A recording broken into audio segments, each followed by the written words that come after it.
Channel Telugu one. This is Divyasri. టాలీవుడ్లో నటిగా దర్శకురాలిగా కంటే ఇద్దరు పిల్లల బాధ్యత గల తల్లిగా రేణు దేశాయ్ గారికి ఒక ప్రత్యేకమైన గుర్తింపు ఉంది. సోషల్ మీడియాలో ఎప్పుడూ యాక్టివ్గా ఉంటూ సామాజిక అంశాలపై స్పందించే రేణు గారు తాజాగా ఒక ఇంటర్వ్యూలో తన పిల్లల పెంపకం గురించి చేసిన వ్యాఖ్యలు ఇప్పుడు నెట్టింట వైరల్ అవుతున్నాయి.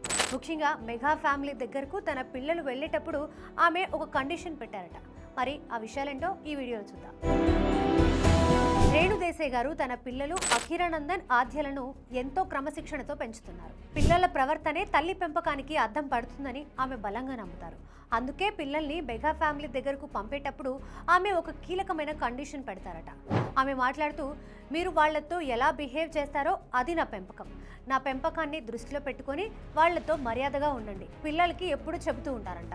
సమాజంలో ఇతరులతో మాట్లాడే తీరును బట్టే తల్లి పెంపకం రిఫ్లెక్ట్ అవుతుందని ఆమె ఎమోషనల్ అయ్యారు. తల్లి పెంపకానికే మొదటి మార్కులు. లోకంలో పిల్లలు ఎప్పుడైనా తప్పు చేస్తే ముందుగా తండ్రిని కాదు తల్లి పెంపకాన్నే ప్రశ్నిస్తారని రేణుగారు అభిప్రాయపడ్డారు. అందుకే తన పిల్లలకు విలువల గురించి, ఇతరులను గౌరవించడం గురించి ప్రత్యేకంగా నేర్పించానని వెల్లడించారు. ఒక సింగిల్ మదర్గా ఆమె పడుతున్న తపన చూసి నెటిజన్లు ప్రశంసలు కురిపిస్తున్నారు. ఇక ఇదే ఇంటర్వ్యూలో రేణుగారు ఒక షాకింగ్ విషయాన్ని కూడా పంచుకున్నారు.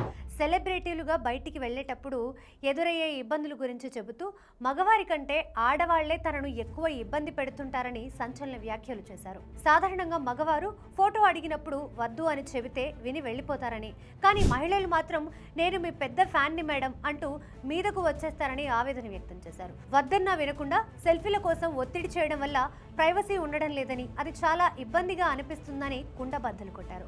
అభిమానం ఉండాలి, కానీ అవతలి వారిని ఇబ్బంది పెట్టేలా ఉండకూడదని ఆమె చురకలు అంటించారు. చూశారు కదా, ఒక తల్లిగా తన పిల్లల భవిష్యత్తు కోసం రేణు దేశాయ్ గారు పడుతున్న ఆరాటం నిజంగా అభినందనీయం. అలాగే సెలబ్రిటీల ప్రైవసీని గౌరవించాలన్న ఆమె మాటలతో మీరు ఏకీభవిస్తున్నారా? మీ అభిప్రాయాన్ని కింద కమెంట్ సెక్షన్లో తెలియజేయండి. మరిన్ని ఇంట్రెస్టింగ్ అప్డేట్స్ కోసం మా ఛానల్ని సబ్స్క్రైబ్ చేసుకోండి. Thank you.